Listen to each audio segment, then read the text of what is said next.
와서야 이제 보는 거예요. 가상으로 코의 모양을 만들진 않아요.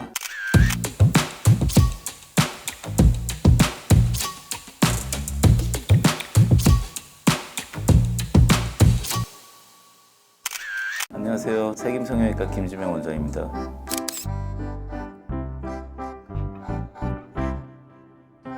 요즘은 일반 보형물도 사실 종류가 되게 많거든요. 모양에 따라서 예를 들어서 뭐 코의 부위별로 높여야 될 부위가 높은 보형물들이 있고 폭도 다 다르고 모양도 수십 가지 나와 있어서 대부분은 그냥 일반 보형물로 가능은 한데 좀 코가 극단적으로 생겼거나 매부리 쪽은 확 튀어나오고 이쪽은 거의 없고 이런 경우에는 일반 보형물로 하면 보형물이 뜨는 경향이 있어서 깎아서 올려놓지만 그럴 때 맞춤 보형물은 이렇게 딱 자리를 잡거든요. 뼈 모양대로 보형물을 맞추니까 거기 딱 자리를 잡아서 세팅이 됐을 때 움직이지 않고 비대칭이 심한 코 같은 경우에 뼈를 안 건드리더라도 맞춤 보형물로 어느 정도 교정이 가능하고 그런 장점들이 있어요.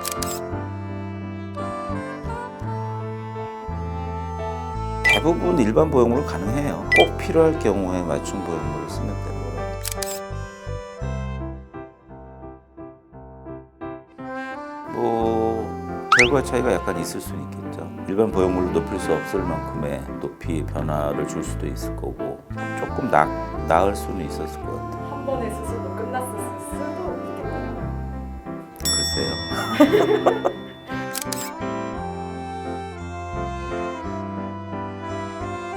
CT 찍고 그 CT 모양대로 그 맞춤 보형물 회사에서 석고로 본을 떠서 뼈 모양대로 맞춰서 오거든요. 그래서 높이는 두세 가지 정도 높이 조절을 해서 코끝이 올라가는 정도에 따라서 보형물을 골라서 쓰죠.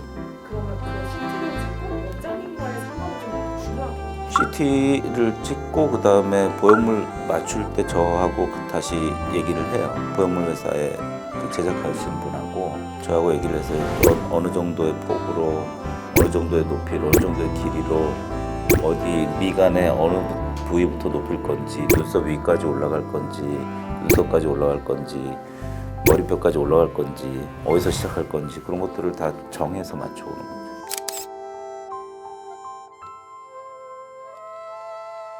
거죠. 내원에서 만드는 한 일주일 정도 걸리는 것 같아요.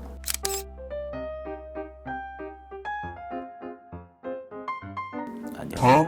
못 봐요. 보내고 나서 와서야 이제 보는 거예요. 가상으로 코의 모양을 만들진 않아요. 코끝이 올라가는 정도가 사람마다 틀리기 때문에 제가 이제 맞춤 보형물 상의를 할 때 이 정도까지 변화를 줄 거니까 여기에 맞춰서 한 2가지 정도 높이로 그렇게 제작을 하죠.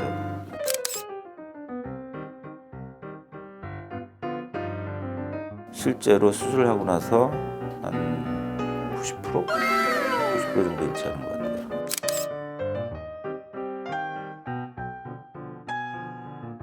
많이 들뜨면 높아요. 조금 들뜨는 건 상관없고 하나도 안 들 수는 없어요. 맞춤 보형물도 뼈에 딱 붙어 있진 않아. 왜냐하면 보형물이 들어갔을 때 보형물을 캡슐이 싸거든요. 위아래로 막이 하나 있는 거예요. 보형물이 뼈에 딱 달라붙어 있지는 않아요. 굴곡에 딱 맞아 있기 때문에 움직이지 않는 거죠.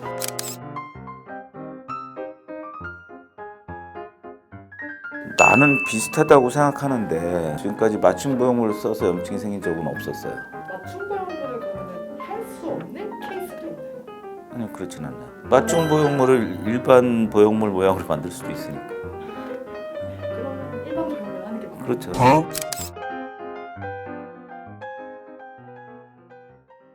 사실은 옛날에 비해서 한 10년 전부터 기성품의 보형물도 굉장히 다양하고 많이 좋아졌어요. 많이 좋아져서 큰 영향을 받진 않지만 그걸 넘어서서 이제는 코를 세우는 데 있어서 보형물의 제한은 받지 않는다.